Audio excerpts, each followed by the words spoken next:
What's up, fight fans? Mainman Mademan here. Y'all know how I get down. We talking boxing, man. What up to the fam?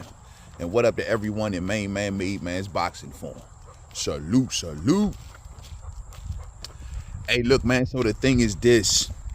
Want to give a hearty congratulations for my main man, Terence Crawford, for becoming a 3-time undisputed champion, moving up to 168 pounds and dominating Canelo Alverez, fight fans. Dominating Canelo Alverez, and what is being described as a masterful performance. And people are saying that he put on a masterclass last night, going in there and beating Canelo Alvarez in pretty much a chestnut checker style of fight, where Terence Crawford's boxing ability ruled the night. Crawford came out working his jab, very educated fashion, doing exactly what I had thought in my build-up of this, using that jab to take away the left hook of Canelo Alvarez. Last night, you saw Canelo Alvarez's left hook become pretty much non-existent. Was he tossing it to the body? Yes. But was he tossing it to the head? Absolutely not. You know what I mean? The movement, the range, the distance, and most importantly, the jab of Bud Crawford literally took one of Canelo's main punches off of the table. Terence Bud Crawford decided, hey, I'm going to stick to the outside, use the right hand jab to disrupt things, and whenever Canelo wants to come forward, I'm going to use my legs to keep the range and distance and keep punches on him. He stayed pesky. He stayed being basically a fly to Canelo Alvarez, you know what I'm saying? Stayed in his face, stayed bugging him, keeping the activity up, making Canelo constantly have to eat the real estate up. The wild thing is that about Canelo is that I'm so shocked that he didn't like try to change nothing up last night. It's like he was really basic, a basic version of himself, doing pretty much everything that folks thought that he would do. Meaning, like, we knew that Canelo was going to come forward inch by inch. You knew that Canelo was going to come forward and try to lead off with hard left hooks or hard right hands. You knew that he only had a small window of activity. And it's like, yo, every word that people thought about him proved to be true last night. And Terence Crawford approached this fight, given that Canelo Alvarez didn't give him much but the same 1-2 step round after round. It seems to me that Crawford picked up on that pattern and say, hey, if that's what you're going to do, you're going to be limited like that, then I'm just going to stick in this boxing posture, not trade much with you at mid-range unless I have to, and just keep on outboxing you. And so Bud Crawford beat him on IQ, athleticism, being the better prepared fighter, and just basically prepared for this moment. Like I've been telling people leading up into this fight, Bud Crawford took a good year to build his body properly for this particular fight. So last night, we did not see him getting tired. We did not see no speed impediments last night. We did not see him looking slow. We didn't see him carrying that weight late, looking like he was going to have a struggle with it. As a matter of fact, he looked much better carrying that weight than Canelo Alvarez did. You know what I mean? And so at the end of the day, dog, Bud has surprised and passed the expectations of many. Once again, many people thought that this would be a much closer fight, especially with Canelo defending all of those belts. Big old deal on the other side of the table. But Bud Crawford beat him in a way where he left no room for doubt. All 3 judges gave the fight to Bud Crawford. Now, albeit 2 of the judges may have made the fight a little too close for comfort than I liked, but at the end of the day, all 3 judges scored this fight for Bud Crawford in a comfortable fashion. Beautiful boxing IQ, beautiful education of the right hand jab. Really good preparation for Bud Crawford leading up into this fight, preparing his body, becoming in much more stronger, sturdier, was able to handle the arm punches of Canelo Alvarez, was able to deal with the inside fighting of Canelo Alvarez. And though he didn't do it as much as I thought he would do, did a decent job at holding and grabbing Canelo Alvarez when it was necessary. Canelo Alvarez just didn't come up with no new tricks. Nothing surprising. Once again, typical Canelo Alvarez that we have been seeing for years at this point. One of the questions I had asked going into this fight was, have we ever seen a different version of Canelo Alvarez? Stand by. And we couldn't find any fights really like that where Canelo Alverez was doing a bunch of different things. It's the same old 1-2 step for the most part, you know? And so you can't do that against a guy like Bud Crawford before he figures you out. He has a boxing brain. He's an adjusting fighter. So if you're going to just do certain things each and every time and just nothing to change it up, a guy like Bud Crawford is going to get your rhythm, he's going to get your timing, and he's going to get your strategy. And you better have new tricks in the bag in order to, you know, stay away from Bud Crawford. And so good victory last night. Bud Crawford just did a masterful job once again, using his feet, using his range and distance, using his IQ, using his boxing ability, using his switch hitting ability, and he just glided all the way down to pretty much a dominant victory last night. On my scorecards last night, I had a 9-3 fight in favor of Bud Crawford. After rewatching the fight a little bit this morning, there were moments in the fight where Bud Crawford dinged up Canelo really, really well. You know what I'm saying? And there wasn't many hard shots from Canelo that really got Bud's attention like that. So a lot of us was wondering how would Bud Crawford deal with the power of Canelo, given that Canelo was supposed to be the bigger man.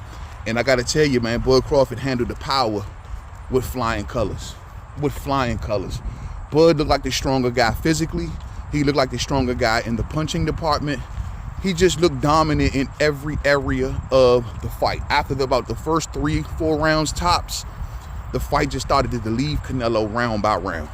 And so, good performance from Bud Crawford. We always knew who this fighter was. We knew how special he was over here, fight fans. We've been preaching this for years. We knew that Bud Crawford was going to make it all the way to the finish line and into the fighter's circle as the top dog. And now all boxing fans, whether doubter, critic, supporter, or not, are now forced to call Bud Crawford minimal the greatest of this era. But you're also going to have to now place him on your all-time great list. And that is perhaps the highest achievement that any fighter can achieve. It's one thing to say, hey, he's a Hall of Famer. He's going to the Hall of Fame. Rocky Balboa is in the Hall of Fame. But it's another thing for people to run around and say that you're an all-time great. Put on the Mount Rushmore of boxing. Put on down with names like Ali, names like Leonard, names like Robinson.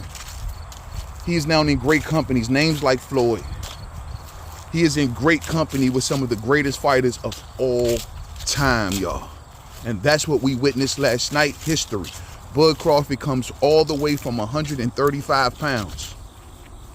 Become undisputed in multiple classes, lineal champion in multiple classes, to move as far up as 168 pounds, covering 2 divisions in one fight, to dethrone an undisputed champion. Not a lot of people in history has done that. So the question is now starting to emerge of where are we putting Bud Crawford in history? My guess, top 5 all time. That's where he sits at for me. Top 5 all time. You can easily throw names around. I like to throw accomplishments around. And most importantly, Bud Crawford took the ultimate challenges while doing all of this while moving up in weight. You can say whatever you want to say about your favorite fighter, but your favorite fighter may have done it in a weight class, or guys moving up to them. This ultimate challenge of not only just moving up in weight, but also skipping an entire weight class just to get to an undisputed champion. You don't see nothing like that, man. You don't see nothing like that. Y'all got to go all the way back to the 1-2 belt eras. You know what I'm saying? When fighters was fighting every few weeks and shit. Like now, in this time where you got politics, where you got fighters using the greatest supplements known to man, where you got these fighters like physically peaking much more than they were back in the day, and Bud Crawford going in there with bigger guys and handling it every step of the way. Remember, he came from 35 to 40 to 47. He was the guy moving up in weight and dominating these dudes, taking on champions as soon as he get into these weight classes, calling out the best. Told you, man, Earl Spence was just collateral damage, fight fans. That wasn't really meant for him. That was supposed to be for Keith or Danny. It's just that they got out of the way. And so now people are just, like I said, you're wondering where you're putting that Bud Crawford. At the end of the day, you know, everything is always, you know, subject to interpretation. It's your opinion. I'm just happy the fact that you even considering putting him all-time great. I'm not going to even get hung into the points of, well, he's top 5, top 10, top 20, top 30. Because look, there's been thousands, maybe even millions of fighters that have came across the sport of boxing. To say you put in Terence Bud Crawford on an all-time great list, whether it's 20, 15, 10, whatever, that's the accomplishment within itself. This is the dude that said that everyone said that was not supposed to be here. This is the dude that people was hoping to try to bring down. You know what I'm saying? They was trying every single effort, and the brother prevailed. I've said it before, and I'll say it again. Bud Crawford's career deserves to be a movie. Counted out, hated out, written off. Just to see him go to the highest height of boxing and become an all-time great. Multiple times undisputed. And to be honest with you, let's call it for what it is in today's wicked-ass world. All of this was done for popularity. Everybody just want to be down. People never disliked your Bud before, you know, the things he's done and so on and so forth. And you can't dislike him personally because most of us don't know him personally. Everyone disliked him because of his popularity. Get with ass world that we live in, fight fans. Real spill. And for those who recognize his talent from day one, you knew how special that this guy was. And you knew he wasn't just an ordinary fighter. And he's now proven it over and over and over again. A lot of people are starting to question whether or not he's up there with Floyd. And they say, yo, man, do you think that Floyd beat Canelo better than Bud? I say, no, Bud's victory is better. Mainly because, you know, he had to cover 2 weight classes and he fought Canelo as an undisputed champion. Floyd fought him as a pup, kind of still green. And on top of that, Canelo had to come down to Floyd's weight. So to me, what Bud Crawford did, moving up 2 classes, facing Canelo when Canelo was basically Canelo because he had 4 world titles, including the Millennium. I mean, Floyd only fought him when he had, what, 1 belt? Nah. You know what I mean? I think that Bud's to me is more impressive. Not to mention Bud's level of dominance was equal to Mayweather's dominance on Canelo. It's not like, you know, they roughly probably walked away from their fights with the same score. Floyd probably beat Canelo about a good 9-3, maybe 10-2. And I think Bud was in that, you know, that realm as well. So they both put on really good performances. But the difference is that once again, I thought that Bud fought a more seasoned version of Canelo Alverez, who was an undisputed champion, not to mention had the deck kind of set against him by having to move up 2 classes and still remain dominant. Good stuff. Now, as for after this fight, and we'll talk more about this on the live stream, what should happen between, should Bud Crawford retire is people wondering. I mean, there's nothing left for Bud to achieve in the sport of boxing. And to be real, unless there's, like I said, $100 million or more on the table for Bud Crawford, he ain't got no reason to really continue to fight. He's won every belt, won every prize. He's now just walked away with a huge bag of money after this fight. It's going to be hard to find a reason, I guess, that you might want to say, outside of just his competitiveness, which we know that's he's a big competitor. Outside of that, man, it ain't a lot of reasons that you can find to say, yeah, he should continue to fight.